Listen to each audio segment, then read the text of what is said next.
All right, cool. So, thank you for joining me today, the Gray. I know that you are a co-founder with the pTGC protocol. I guess you could call it an ecosystem. Really quick, do you have anybody else joining you today for this X-Space, or is it just you?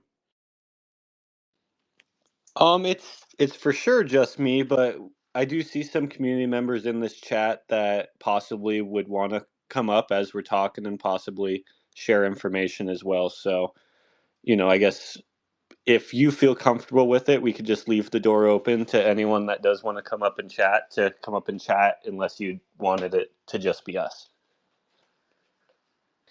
Yeah, I mean, as we go on, you can maybe they can private message you, so I know that you know them directly. Wouldn't want people just coming on here to shout nonsense. It does happen sometimes, so they can reach out to you, and I can accept a request. But yeah, let's jump into it, man. I'm excited to have you here.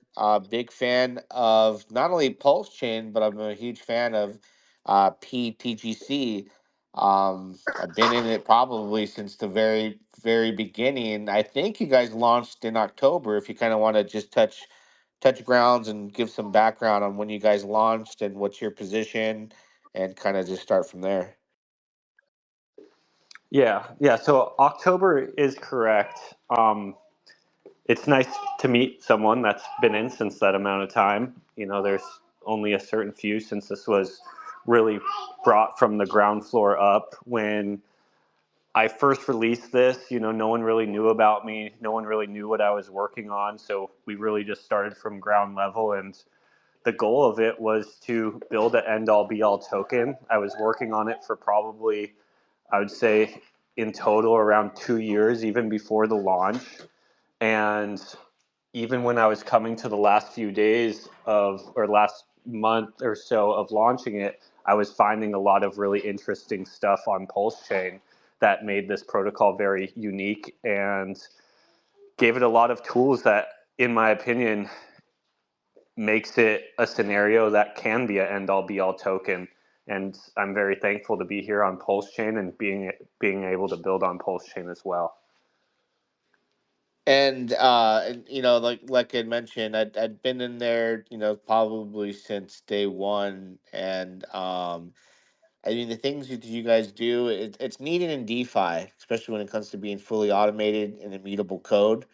You can literally say, "Hey, look, Mon, no hands." Well, no humans, because the way you've made things operate, they just function on their own, which I think is extremely important with DeFi and crypto as a whole. I'm a big believer in using not your traditional wallets like on extensions. I use ledgers. I try to be as safe as I possibly can in interacting with smart contracts. I want the less human reaction as possible to play a factor, which I think is starting to kind of spread around. Most people weren't aware of what immutable code really was. Explain to us, with your features here, what you're able to bring to the table as far as it being fully automated, immutable code, and then we'll kind of jump into the hyperinflationary aspect of it as well. Yeah. So when me and my team were working on this, I I've been studying RH for a very, very long time, and I've learned quite a bit of knowledge from the guy. I like to consider myself a student of his by just studying everything he says, and everything he's educated us on is obviously protecting ourselves and our personal funds, but then also participating in protocols that also care about protecting us as well. So, a couple key things that we incorporated with pTGC that just makes it really decentralized and I would like to say trustless as well, is when the project was launched, it was launched with a good chunk of burnt liquidity. So that liquidity is there for the users of this protocol forever. If anyone does decide to leave, they can never take this liquidity with them. It's there for the protocol for as long as Pulse Chain stays alive. Another huge thing that a lot of other DeFi protocols actually don't try to do is self custody. So a lot of protocols ask you to give up custody of your tokens when you want to earn additional APY via staking, and they'll go and put those tokens in a staking contract somewhere. Well, it's happened time and time again where these staking contracts get hacked by hackers. It's usually not an inside job, sometimes it is, but they're getting people to actually give up custody of their tokens to earn APYs. And I don't care how good an APY is, if you get someone's tokens taken from them, none of that APY mattered, or none of those X's mattered. So let's say we do 1,000X, or let's even say 100X from right here. If everyone's funds got taken from them via smart contract error, well, none of those X's mean anything. You really just ruined a bunch of people's lives and saving a bunch of people's lives. So we've tried to put a ton of stuff in play here that we've learned over studying hundreds of different protocols and a bunch of different founders and crypto enthusiasts to, in my opinion, build what we believed could be an end-all be-all token that actually, like, I don't think we're perfect in any means, but we've tried to strive for perfection.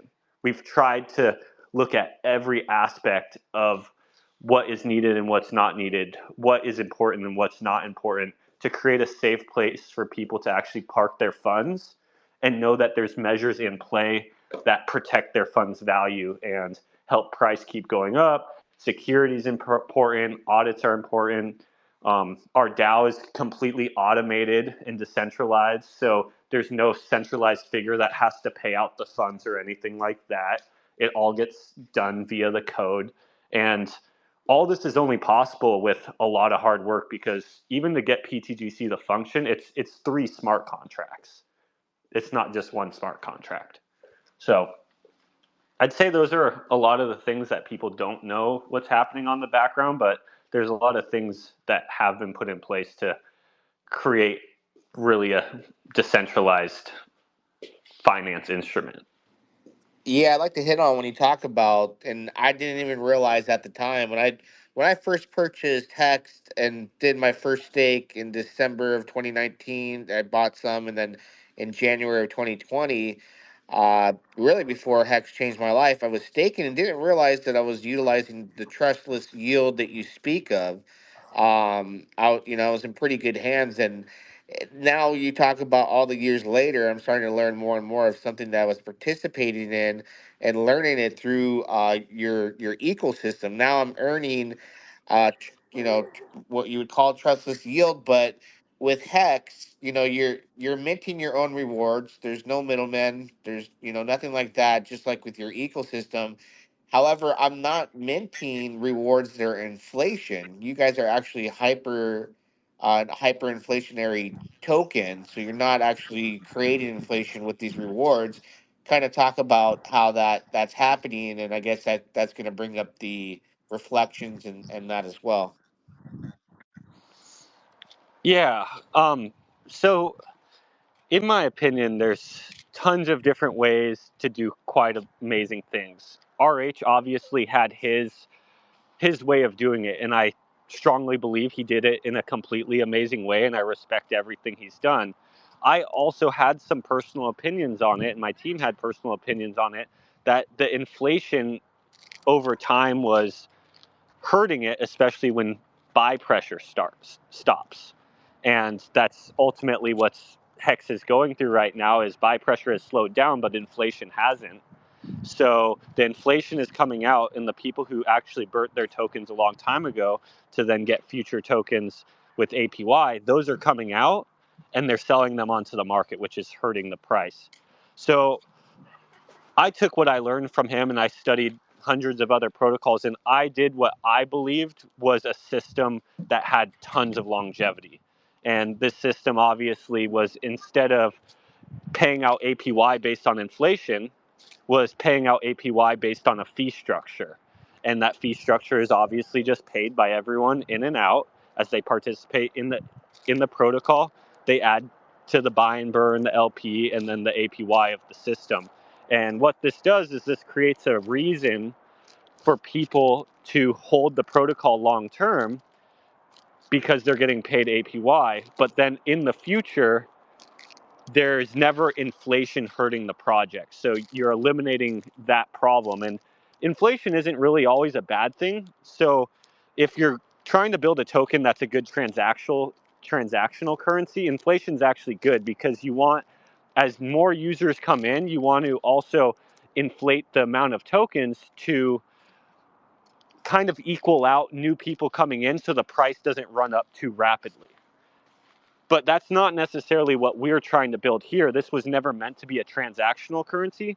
This was supposed to be some more of a investment opportunity where you can park funds and feel comfortable with the investment over the long term while earning APY, and then know there's mechanics in the system that are pushing the price of the tokens you hold up, so you're making X's at the same time.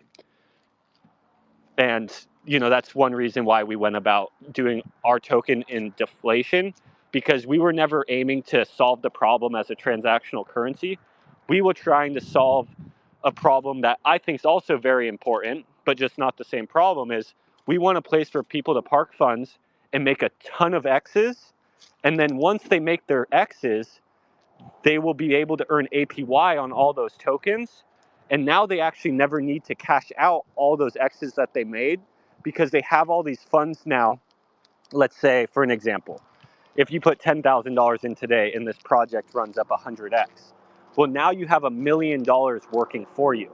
So even if the APY is, let's say, 10%, you're going to be making $100,000 a year off of a $10,000 investment. So people come for the X's and then they stay for an APY. So, but you're not even encouraged to sell, because you're earning such good APY.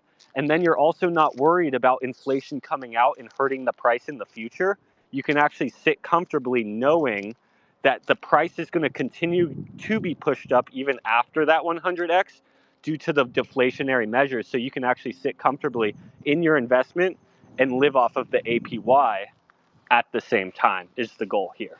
So all these users that are participating, they're coming for the X's, and we're going to do plenty of X's, but then they get to stay for the APY and they get to live off of the APY in the future. Most tokens don't try to solve these problems. After they run up 100X, there's nothing actually paying you to stay within the system and incentivizing you to stay in the system. So the only thing you can actually do with that token once you run it up is sell it on everyone else. And that's as basic as it is no one actually tries to solve the problem of, once you run it up 100X, why is there a reason to stay? You need to give them a reason to stay and continue to hold up the price, because that doesn't only help the user in their bag, but it helps every other user that came in after as well. And then it creates a thriving ecosystem. And have you and when I first realized about, and I'm only going to bring up the project just in comparison, what was going on with the Tropa. I believe it was like early August around this time of 2023, and everybody was trying to figure out what we were led to finally understand was like a liquidity web of tokens and an ecosystem. So, is a lot of the, like, the products that were driven from Atropa, was that inspiration for how your setup is done? Because I know it's done differently, but did this drive you guys to kind of improve things upon the Atropa ecosystem? Is that where the inspiration came from on some levels? Yeah, so we were working on this project a lot before Atropa, but the web design was never introduced until after studying the Atropa ecosystem. And when you have and even before we found Atropa, we still had one of the major project problems that are in crypto. Even with trying to solve all the problems, 99% of projects, or pretty much every project, eventually runs out of buyers. So at some point, the music stops and everyone tries to grab a chair, and there's always the one guy who doesn't end up on the chair, and then the price starts going down. So as we're building that with a volume and volatility based protocol, that's what fee based protocols really are. You always run into that problem. That's the problem that's always occurred with these reflection and buy and burn tokens. And then when I was studying Atropa, I realized what the web does is the web makes it to where as the market shifts up and down with everything you're connected to, the arbitrage bots have to constantly fix the prices. So if we created a big enough web, we actually create a situation where the volume never dies out. So even when there's no human interaction, there will be bot interaction, which continues to pay the reflections and buy and burn the supply and add LP at all times. So you become completely undependent on human interaction, and you're just dependent on the machine that you've put in place. And then if all that liquidity is actually burnt, you're actually dependent on nothing. You actually are just dependent on the blockchain running, and the market's just doing what markets do. So the only thing really markets can guarantee you is to move up and down. They can't guarantee moving up or guarantee moving down. They just move up and down every day. So what the system does is it capitalizes on the markets moving up or down, sideways, any which way, and then brings that value back to a singular token.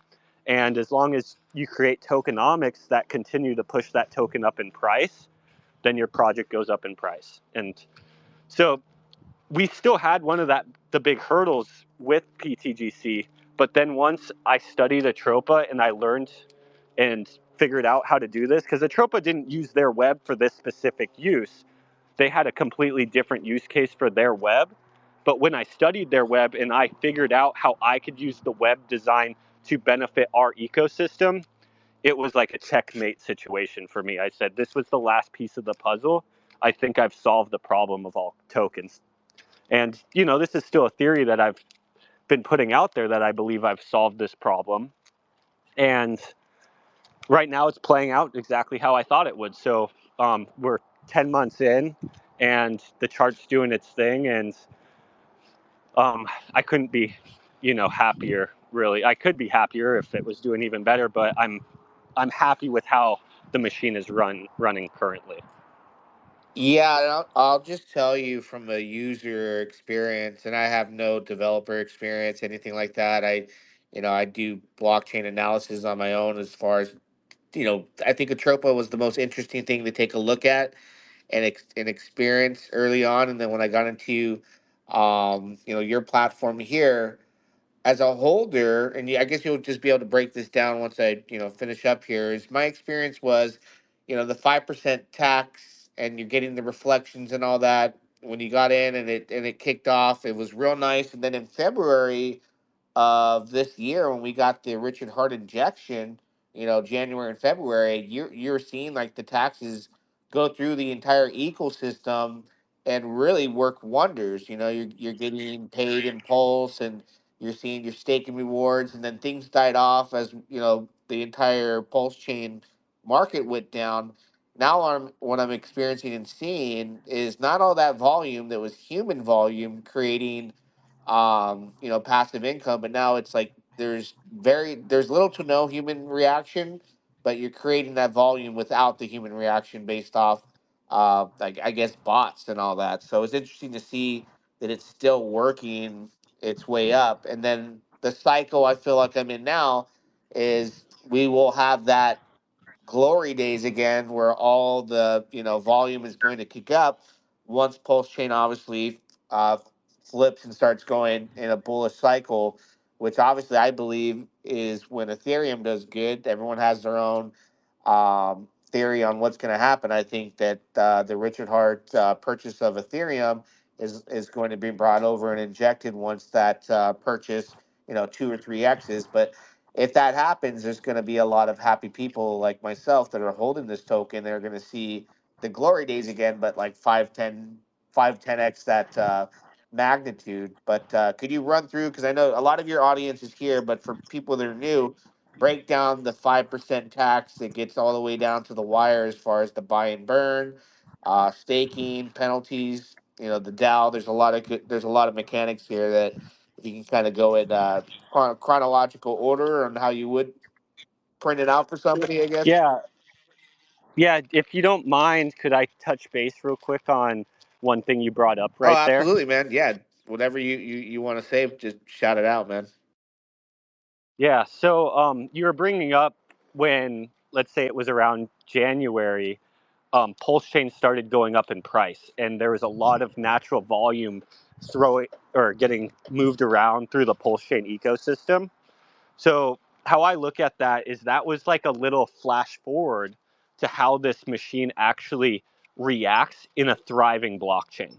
And that was just at like a 5x of Pulsechain. So when Pulsechain did a 5x, there was good amounts of volume, or not good, but a decent amount of volume and volatility on this blockchain. But when Pulsechain did a 5x, we did a 45x. So that is a very simple example because we completely run off of volume and volatility. And right now we're running in an unfavorable environment. So our chart looks awesome at, at the moment, but that's even it functioning in the unfavorable environment. So last time Pulsechain did a 5x, our project did a 45x on from that point, which was like a 10x roughly on top of Pulsechain. So there's this idea that we've generated that not a lot of people talk about, and it's called multiplying x's.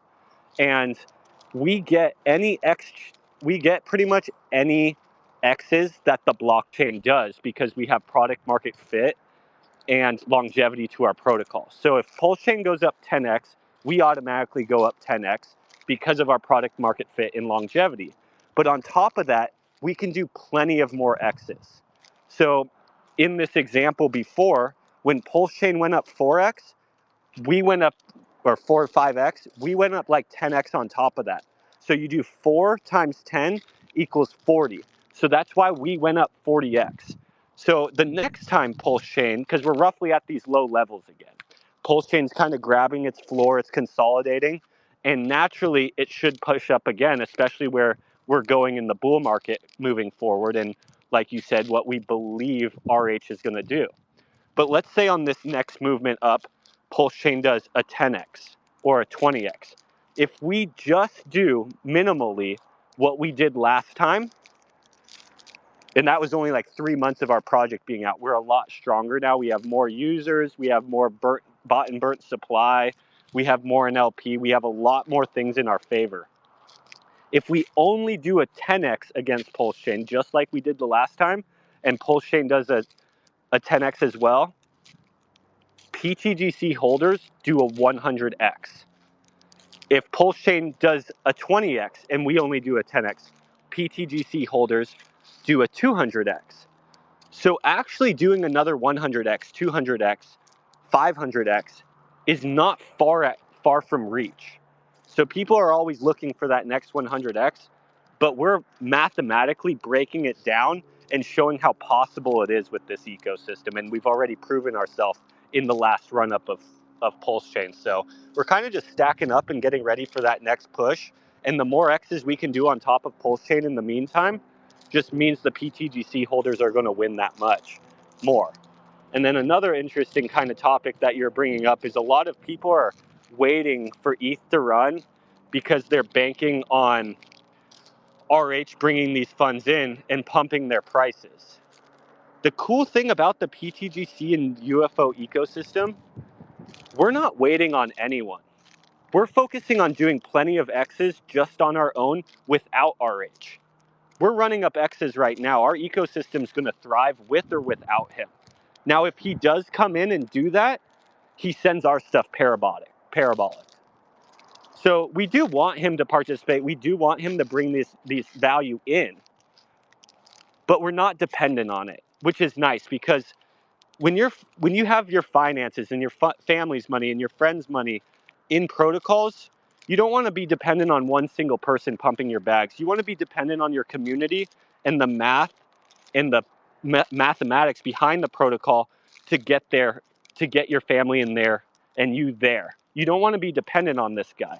But if he does come in and do that, no one has to worry ever again with this protocol. It's game over. Oh no, I'm definitely confident about that.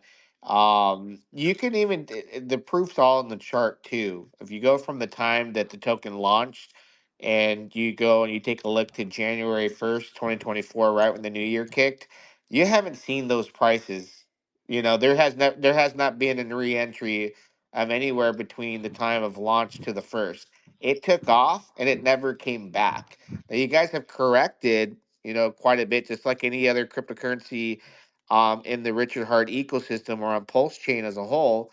But it's interesting to see, like, we've seen Pulse go back down to sack price and below. Pulse X is way below. All these tokens have recovered hard, some 90, 95%. And on all other chains across crypto, this one is sitting nice. So those entries are long gone. And you're never going to see them again based off the mechanics, I believe, of what's been going on with rising the price floor, with humans or without, which is interesting and something very unique, which you don't see even in the Atropa ecosystem. So I do feel like between the two, this is a much stronger protocol. And then just to get back on track, for new users, kind of explain the taxes on the 5% tax, and breaking it down and where it gets distributed, because I think that's interesting to get paid in Pulse, right? Yeah, well, PTGC doesn't pay you in Pulse. It pays you out in PTGC. It's just you can feel confident that your PTGC is always going to be backed by Pulse. And I'll go into that with the specific tokenomics of PTGC. What you might be referring to is UFO. UFO is a token also in our ecosystem, and UFO pays you out in Pulse Chain when you use the farm. Okay, yeah, so that's the But one that's okay, because I got the 808 liquidity. 808 liquidity. I got burn. I got alien. I don't have energy though. But maybe you can break down all those tokens, because I know the reflections 5% tax. That's with any transaction you do is a 5% tax with PTGC. yeah, so I'll go into PTGC. It's going to be too much to get into all the amplifiers, but pretty much the design of all the amplifiers is they've all been designed to be another route of liquidity that all feed back to the mothership, and the mothership is PTGC. UFO is kind of an amplifier too. It's just an amplifier on complete steroids. It's got its own farm built into it. It's running absolutely phenomenal. But I'll get into that one a little bit too. But with PTGC, the tokenomics have specifically been designed in a very particular way to where all the rewards and reflections that are paid out in PTGC are actually backed by PLS going into the liquidity pool. So there's a 0.5% tax that's an automatic buy and burn on the chart. There's a 0.5% fee, sorry, not tax, fee on every single transaction that goes automatically to the PLS PTGC liquidity pool. There's a 2% fee that goes to the DAO, and all the DAO votes on pretty much, obviously it can change if the community decides to, but what's the purpose of this DAO is to push that PLS ultimately into buy and burns of PTGC or LP ads of PTGC and burns. So that adds up to 3%. And then the rewards that get paid out sent to in rewards to stakers. So if you're staking, you earn both of those. So you're technically earning 2% on every single transaction, your share of the pool.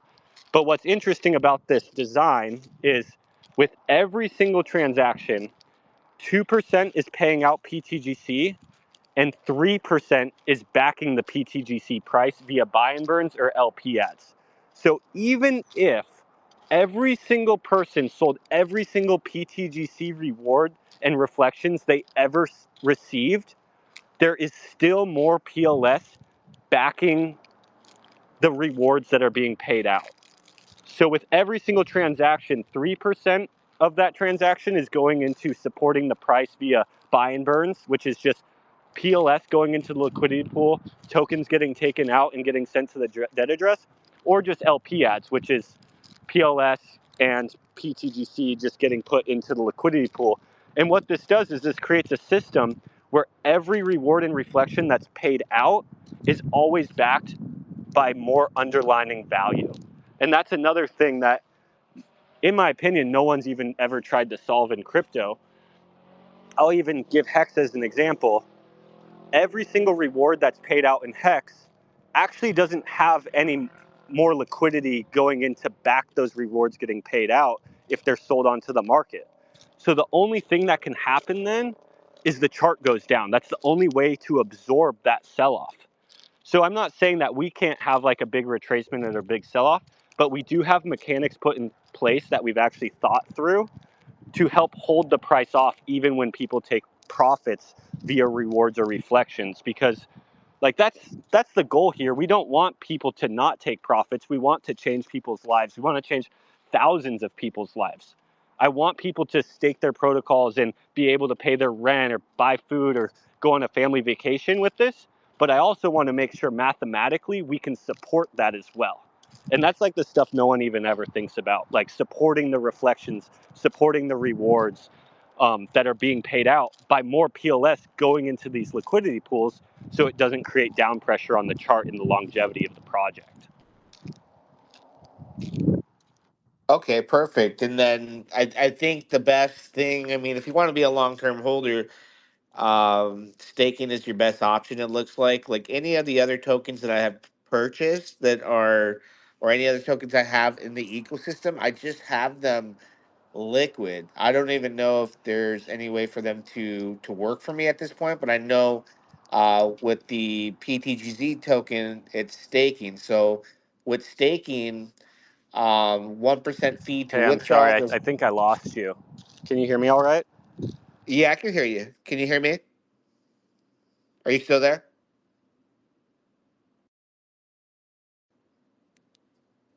Are you still there, Greg?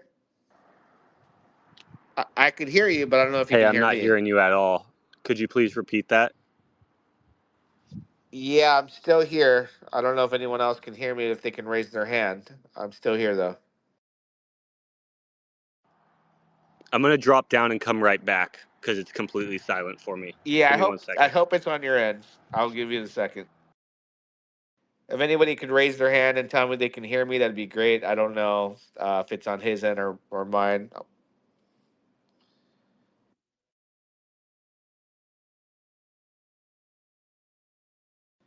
Hey, can you hear me? I think, Yeah, what is your name here? sometimes Twitter messes up and people have to drop out and come back in. So he'll be back in just a second, I imagine. Okay, perfect. I just wanted to make sure. Were you able to hear me the whole time? Is it on my end, Yes. you think? Or Yep. okay. We could hear Okay. you. It Okay. just it gets a little weird. Like people will be talking and then some other people can't hear. So we just kind of figure out who it is. They drop out, come back, and kind of restart.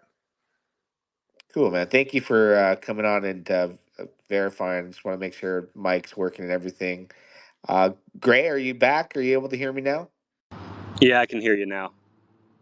Okay, perfect. Sorry about that. I think it might have been on an X thing. I think it happens, but I think where I left off was I have my token staked right now as far as my pTGC, and I mean, I haven't done much. It's just something I go and look at. It's fun. It's pretty sticky, user friendly. Like you go and you take a look at your stats and all that.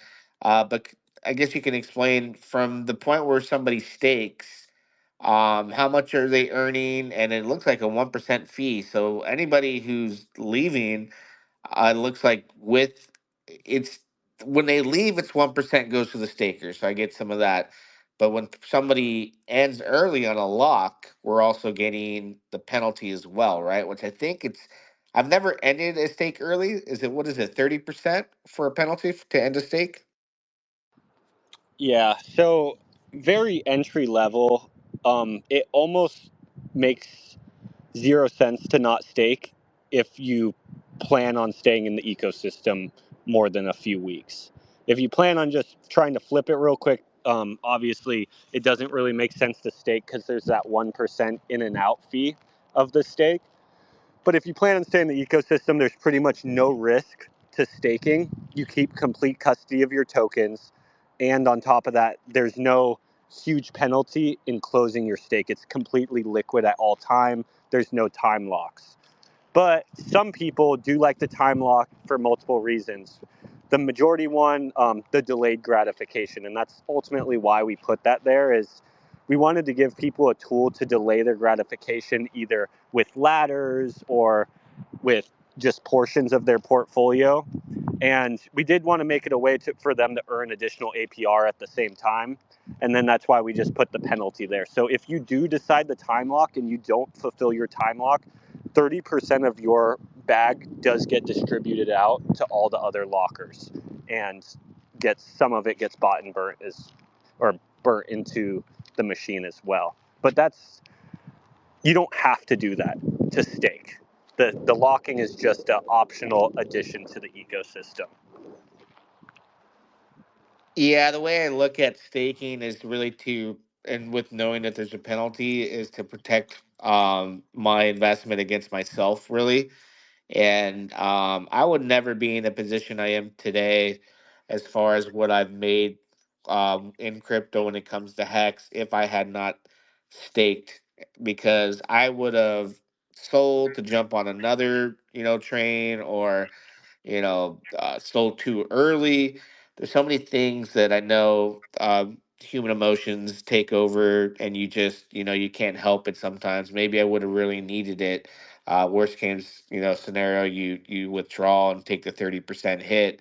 But ladder stakes is like a strategy that I've always done, where I've set it up so I have stakes coming out uh, once a week for years now, since I started Hex and built ladders. So I've just, you go and you spend all the time doing that. You stake 1 million Hex and you stake it to come out January 1st a year from now. Then you make another stake. You make that January 8th of the week after a year from today, and that's kind of what I've done. And as far as these tokens, I've pretty much did the same strategy. I don't know if that's something you've done personally. Yeah, I have a ladder as well, but it's pretty spread out as far as being pretty delayed. I think I have a very long-term time horizon for this protocol, so I completely understand that probably most don't have as long as me.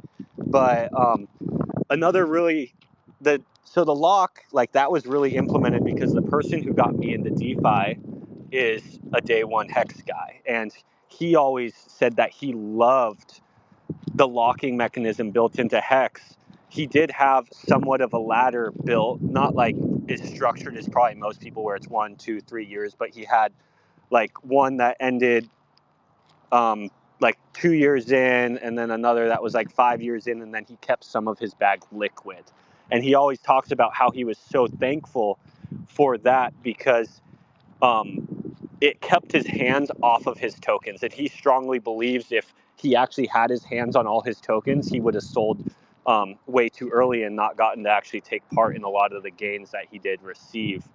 Um, but there was one thing I did build into this protocol that I thought was very unique that Hex didn't have, that I think a lot of people loved. And I made it to where the rewards and reflections were accessible at any time without having to end your stake or your lock. So you're actually able to keep your main principal running throughout the whole entire lifespan of the Pulsechain ecosystem. And you can always tap into your rewards with never touching your initial investment, which Hex, when your time comes up, you have to end that whole lock right then. You get paid out. And then you can relock if you want. With this one, I designed it to where the rewards can come out at any time. You can live off of them. You can add back into your stake. You can even add more locks if you want. But the rewards and reflections are accessible at all times without ending stakes or anything, which I think is super cool and different than the nuance that Hex had, where all your rewards and APY is locked in the system as well. And I think a system like this has pros to it because people now don't feel the need to close down their locks after they hit their time horizon. With this ecosystem, you can actually remain locked even after you fulfill your time. And also with your stakes, you don't have to close the stake down to access your rewards and reflections. So you could be 1 year in and look at your portfolio and it could be looking juicy. And you could look at your rewards and reflections and be like, oh, wow, I can do things with these rewards and reflections. I don't even ever have to touch my initial investment. And I think this is very similar more to like how people operate in the real world, where they have investment accounts or they have properties. They never think really about cashing out their investment account that they saved up for or selling the house that they're renting out. They mainly just focus on the APY or the monthly rent check that they're receiving on the home as they're spending money. And they never actually think about cashing out the real investments that they have because they've ultimately saved up their whole life for those. And for me, I wanted to kind of simulate a similar situation to that. While most people in crypto, let's say, they don't have the $1 million to get that decent monthly check that they're looking for, or that decent monthly check as far as an investment, like an investment amount. But with this unique system, the early people that believe in it can get so many X's off the protocol itself, they can actually get there in real time. And it puts the power actually in the user's hands. If you believe in the system and you work, within this ecosystem, you actually could hit those crazy numbers that some people spend their whole lives working towards as far as investment house or investment portfolios and rental properties. We just have it all built into one spot.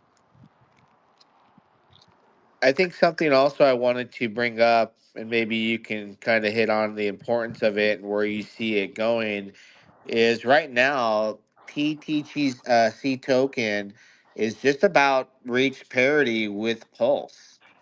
So, in like a what if scenario, what if Pulse Chain does, let's say, 5x from here?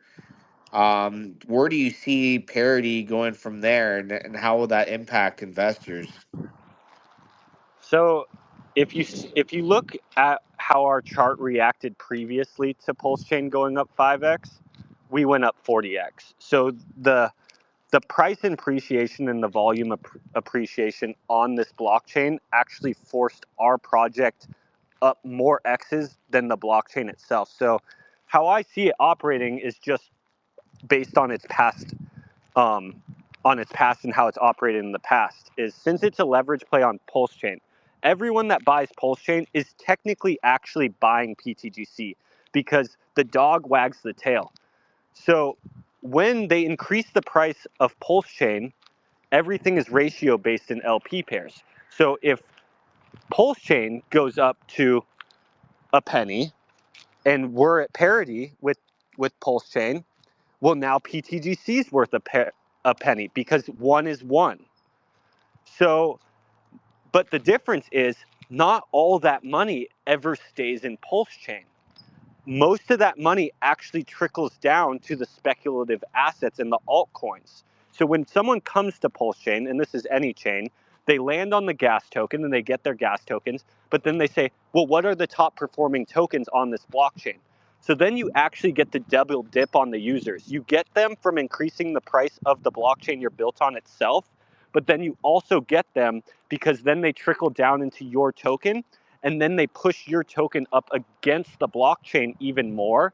So back to what you're saying, right now we're actually very, very close to 1-to-1 with Pulsechain, which, obviously Pulsechain's 0.000037 right now. But let's say Pulsechain goes up 5x. Mathematically, we should go up plenty more X's, and that's just based on previous, if you look at the chart, that's previously what happened. Okay, yeah, that really does. When it comes to my thought on ladder stakes, it makes me feel like, okay, well, this is like an ultimate leverage on Pulse.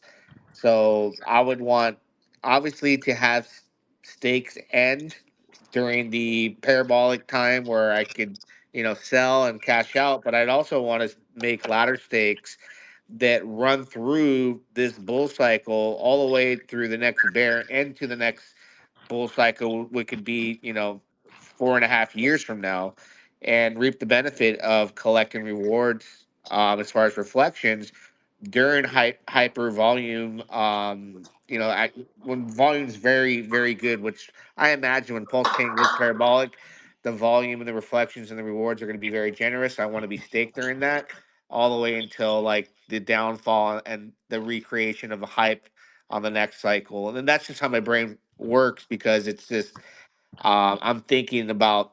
I'm not thinking as much about the bull market as I am thinking about preparing for the next bear market, and that's why I've been able to survive in crypto and do this as my job since 2016. Is projecting and thinking ahead of time. So I'm going to think harder about committing to ladder stakes to go into the future here, an extended amount of time, and understanding how that can benefit me with rewards and even the ratio and how that can turn out.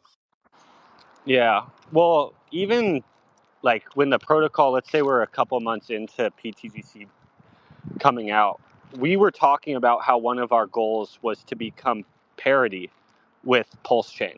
And at that time, I know it kind of caught a couple people off guard, because they're like, well, what do you mean? Like, I can buy 100 million pTGC right now for a tenth of the cost of 100 million Pulse. Like, you really think this is going to parity? And it wasn't an if thing, it was a when thing. So this machine is designed to keep trending upwards against the blockchain. It could take longer, but it could be short. And obviously, right now, we're seeing it roughly took us 10 months. But that doesn't mean it stops at parity. Mathematically, it should just keep going up against it. This could happen really quick, or if there's a little bit of a sell-off, it gets delayed a little bit. But then after that sell-off happens, the machine just buys that sell-off out and then moves on from there. So that kind of just goes back to like the pTGC and UFO community have a lot, like we're all playing the game here, like we're playing a basketball game, and RH is the coach and everything like that, and we're waiting for him to make the calls, and we're waiting for someone else to score the points.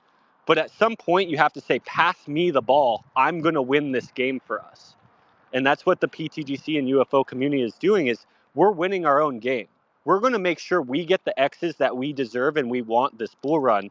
And when RH does come in and do what he needs to do, or when the blockchain adoption does come, then that's a slam dunk for us. That's game over.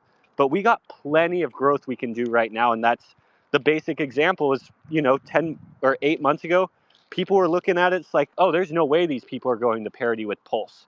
Like, and we pretty much hit it today.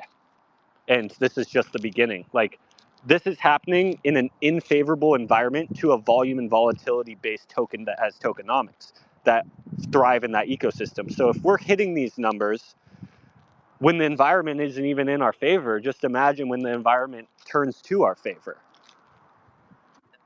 It's definitely right now for me, personally, like I said, I've been in since the beginning, the light and the darkness of what's going on with Pulse Chain.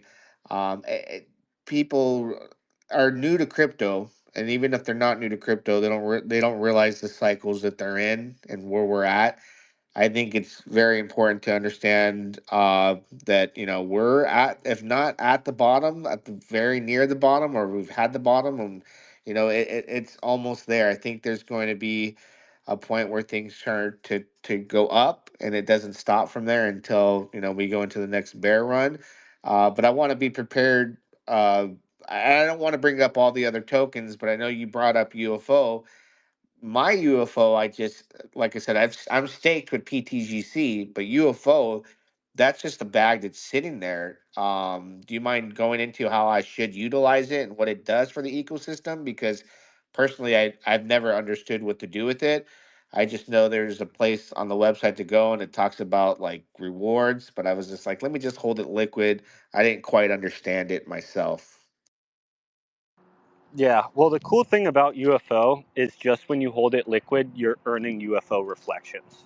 So just by holding it, you're still earning APY. Some people do decide to go a step further. On the website, there's a farm to where you can pair your UFO with any of the RH tickers, and all it's ultimately doing is it's adding the UFO and the RH tickers to PulseX V2 liquidity for you. And all these PLP tokens remain in your wallet at all times. It's all self-custody. It's just a smart contract that stakes those PLP tokens for you. And instead of earning UFO reflections, you start earning PLS rewards. But just keep in mind, you are providing liquidity. So as UFO goes up against Pulsechain, you will naturally get exited out of your UFO bag, and you will increase your bag of PLS, let's say, if you're paired with PLS due to impermanent loss. And then same goes the other way. If you pair and PLS starts to run and UFO has a drawdown, you'll end up with more UFO. So you're playing the LP game when you go that route, but you are getting paid in PLS, and the rewards are more than just holding. It's about 2.5 times more to be exact. Okay, so that's just two options there. I'll probably keep it liquid, so I don't have to continue to keep it liquid, so I don't have to worry about any of the extra factors of providing liquidity. Because I think a lot of the fees have to do with volume. Right now, I mean, the volume would be low. You wouldn't really earn much, I guess you could say, since I think the best pair would be UFO and wrapped pulse. So Um, so we designed our farm in a completely different way than pretty much every farm that's ever been created. It doesn't matter which pair you go into. You all get put into a pot via this thing called um, UFO shares. So whenever you stake, you get UFO shares, and it's based on the amount of UFO you put in the LP pair. So then you can actually pick the RH token that's most convenient for you, and you earn rewards based on your UFO shares. So it doesn't matter if Inc has the most volume, or Hex has the most volume, or PLS has the most volume. You're still getting your equal portion of all of the volume, not the particular pair, which is super cool because what the reason we created this farm is we wanted to incentivize the community to add to the liquidity web. So right now, UFO has like $2 million of liquidity, and it's only a $3 million market cap token because everyone's seeing value in increasing the web size. So right now, our web is so big and strong with UFO that as the RH ecosystem starts to thrive, it's going to increase the price of UFO astronomically because of how heavily bonded we are with them. But then as it's the volatile and volume move up and down, all these users that are participating in the UFO ecosystem are earning PLS rewards off of it. So they're constantly paying themselves more PLS by participating in this farm.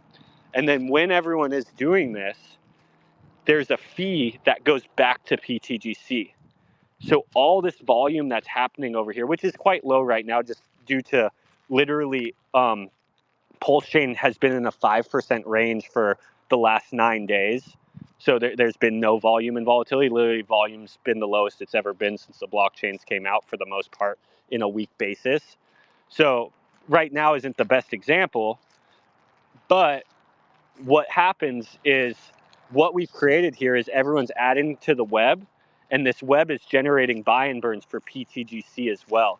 So this whole UFO ecosystem is not only pushing up the price of itself, but then it's also pushing up the price of its mothership, pTGC, at the same time, making it so it can absorb even more sellers as they decide to sell. And even if there's no sellers, then they just keep buying up the price and sending us to new all-time highs, ultimately.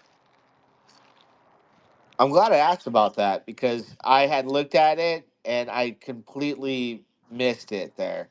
So I'm glad now I can make a much better decision opposed to keeping liquid, or I could just buy more and do both because I like to always, you know, do two things if I can. If I can keep liquid and then play the LP reward system, which is a lot different than I thought it was, that's something I'll probably go down that road. Definitely. Yeah. And the cool thing about even the liquid is you're going to make all the X's, so you won't get exited out. But then also all the people that are contributing to the LP web. So like when you're doing this farm, you're helping yourself financially because you're earning yourself additional PLS. But then you're also helping the ecosystem because you're adding to the web. So it's in crypto, there's usually not scenarios where the user gets the benefit and the protocol gets the benefit, but we've actually done that here. But then what's cool for like you who just wants to be a holder, as the users do want to add to the web and they're adding the liquidity there, since you make 1% reflections off of that, you're actually making UFO off of the contribution of everyone else. And you actually aren't even having to contribute to it. Your contribution is buying up the token and holding up the price long term. And some people won't hold it long term, obviously, but when they exit, the same thing. It's just a revolving circle. You have to pay the system, and then the system gets stronger, and then the system moves on without you. And that's what's kind of funny about this is everyone who's taken profits into PLS from the bottom to the top, the system just keeps moving on without them. So it's really hard to get out of the system and find something better, in my opinion. Yeah, I would have to agree with that. I'm glad I've just been able to just sit on it because there came that period in time where you're just like, well, I mean, nothing's looking good right now. Just gonna kick back and relax, and then you start to realize like the parity that's happening, and you take a look at the bag size and the rewards and everything. It's probably one of the best moves I've made on Pulse. To be honest with you, a lot of things I've had to sell early, liquidate, and go into other things, but I've locked myself here. So I'm looking forward to what happens when Pulse Chain finally has its epic run that I believe at heart should happen and will happen. So I think it's soon, a lot sooner than it was when we were saying this back in October of 2023. I think we're literally around the corner now, and all the proof is in the pudding for me as far as what's going on with the chart parity happening. Like you said, people thought you were probably out of your mind. Now they're probably thinking, I mean, do you have any wild thoughts you want to throw out there that people might think you're crazy for now, like they did before when you said that they would both tokens would reach a parity? Yeah, I my thing is it just keeps moving forward. So like now the next goal is 2-to-1 instead of 1-to-1. Now we're going to try to get past this 1-to-1, stabilize above it, and then keep moving forward from there. And then from 2-to-1, it's 3-to-1, 4-to-1, 5-to-1. Like the machine will keep chugging along, and we set our next goal. And as a community, we just push to hit this next goal. If it's through a lot of different revenues, if it's through like educating new people on what we have here, because like you're saying is there isn't really anything else on Pulsechain, like, and this is not just Pulsechain, this is just crypto in general. Like 99% of all tokens fail, and then in that 1%, out of that 1%, how many of that 1% actually has 100x potential, 1000x potential, even more? There's really not too many for you to pick from. So I do believe majority of people are going to gamble with the next meme coin. They want to make that 100x overnight. But for me, that's not why I'm in crypto. I did not come to crypto to gamble. I came to crypto to invest.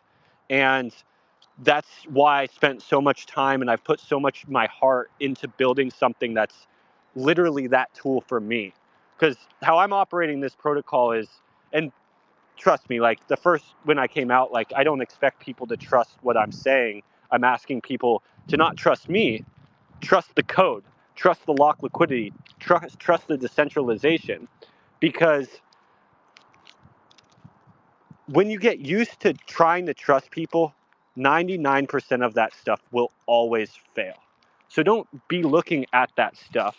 I play with it if you want to play with it, but I do think pTGC and UFO does have that 100x potential, and you don't need to trust anything. It's DeFi, it's burnt liquidity, it's got mechanics that I'm educating people on to continue pushing the price upwards and to the right. I personally can't think of anything else to hit on the head that people are looking for, like as far as a checklist as of something they should put their money towards. I've tried to hit every single piece of it for my own sake too, because I'm an investor in this protocol just like everyone else. I want to give my family's money the best shot it does for financial freedom, just like I know you're probably trying to do for yourself as well. Oh no, absolutely. I think I heard kids in the background when you were talking at first, and mine were in the background too. It's Sunday, everybody's home. I do this for my family, and I think a clear simulation of the power of what is could happen, and I believe it will happen, is the 50x 100x might be programmed, and the simulation time to look at and to take a look in the charts, just like you said, what the numbers did was when the injection happened on Pulsechain on all the tokens from the SAC funds, what happened with the price of Pulse and pTGC was a simulation of what can happen down the road, and I think there's clear evidence on what the future holds. It's just, have you ever seen on Telegram where you're in a meme token? They're like, 50x is programmed, 100x is programmed, and they're obviously saying that to pump things, but I really do feel like, hey, this is something where based off the code, it's programmed in there, and I think we saw a glimpse of that, and what's to come in the future. Yeah, yeah, it's programmed in there actually quite easily. Is kind of the point I've tried to get to people is 100x. With most tokens, they can do 100x, but you also have to weigh in the facts. Is there actual liquidity there for you? Because with most 100x's, one person wins and 99 people lose. Because mathematically, that's how it has to be. But how this protocol was designed is it actually doesn't depend on new users coming in constantly. It scrapes value from the whole entire crypto market in general and constantly pushes up the price and adds more PLS. So there actually isn't a scenario where people need to take from someone else coming into them, which is ultimately the sad truth about crypto is it's all just a big Ponzi scheme. But what we tried to solve here is that problem is we don't want it to be a Ponzi scheme. We want it to actually generate real value. And the value is the liquidity web that we have built is ultimately a tax on all market making. And as the whole entire market gets fixed via the market makers, we bring that value back to our niche community and keep pushing the price up. So when we do that 100x or 1000x from here, there is more liquidity than is needed for people, than more than just one person. It can change thousands of people's lives, not just five. Because what's the point if you have 1,000 people in the protocol and then 5 people make money on it and 995 people lose? All you did was just take from that 995 people. That's not the goal. I didn't come here to take money from people. I came here to change a bunch of people's lives. Definitely, I can appreciate that. You sound sincere when it comes to definitely looking out to help people, just help people. Make they can either make their dreams come true if they hold long enough, or get enough out of it to pay bills, whatever it is, whatever it is to impact somebody in a positive fashion. I know that's your goal. And I know I've had you here for about an hour. I don't want to keep you too long on a Sunday, especially. But before we wrap things up here, is there anything you want to tell the audience out there, or any message you want to, tell people that might, impact them when it comes to thinking about joining this ecosystem, for people that are in now and are thinking about it or might be on the fence? Um, yeah, nothing really in particular. I feel like I just gave that rant for the last hour. Um, I would be interested, if you don't mind, I would be interested to hear what really attracted you to pTGC and UFO, because then that helps me understand, um, what other people are very interested in about this protocol.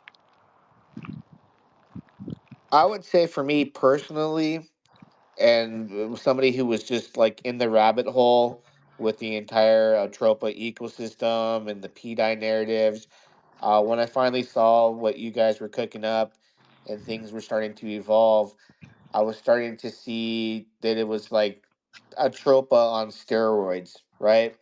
And I felt like I was early.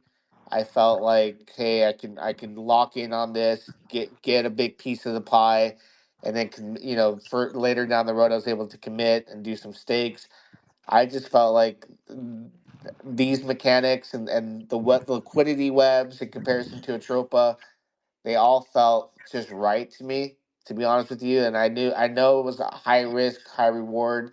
Everything in DeFi and crypto that you do, it's not promised, but I just felt that I was safe with the code as well because things being immutable and trustless, I know that once I interact with these, tokens and these smart contracts, it's me and the smart contract. It's not me and somebody on the other side, and that's what I appreciate most. Is the trustless yield, immutable code, and that's why I think everything on blockchain should operate in this fashion and no other way because we want to de-risk ourselves as much as possible. And it makes me sick that so many people use centralized exchanges like they do on a daily basis, and I don't. Only when I'm cashing out. I haven't, had a need for it. So I just appreciate the innovation you give and the opportunity you give for people like myself that are looking to do DeFi the right way and interact with crypto the right way. And that's eliminate the middleman and be one on one with this code here. Yeah. Well, you know what's interesting, like about centralized exchanges and stuff like that, is how much money they actually make off of trading volume. Is they have a fee to every single trade if it's human interaction or if it's market maker interaction, fixing the prices in their centralized exchanges off of other centralized exchanges or decentralized exchanges. They're constantly making money off of price getting fixed. And if you can imagine how much money centralized exchanges just make off of that trading volume, and you can see that with a fee-based token that also is capitalizing on the same mechanics of that, but instead of it just going to the centralized figure, instead it's going to supporting the price of the token itself and all the users within the ecosystem. It could really blow your mind. Absolutely, and I'm just glad I got something out of this. Personally, when it comes to UFO, and I'd love to invite you maybe in the next couple weeks or so to come back where we can do a part two to the system, and maybe you can just open my mind to what the options are to do with the other tokens that are part of the ecosystem and protocol. That way, I can do something with them instead of keeping them liquid. I don't know if that's all I should be doing or whatnot, but now I have an idea on what I want to do with UFO, and that's play both sides of the fence as far as liquid and participating in the reward system with LP. So yeah, I'd love to have you back to do a part two to go further if you'd like to join me again. Oh yeah, hit me up anytime. Definitely. Well, thanks again for joining. Thank you everybody for joining the space. Don't forget to like it, retweet it, post it out there on all the social media networks out there. That way we get all this voiced out because I think there's a lot of people out there who are looking for something in crypto that can change their life, and I think that this is a gem here with the protocol that's not only has huge potential, but I would consider it safe and it can be utilized the proper way. That I think that we should be, utilizing protocols when it comes to DeFi or anything in crypto. So, thanks again, everybody. Have a great rest of your Sunday, and look forward to talking to you again. All right. Yeah, thanks so much for having me up. We'll talk soon.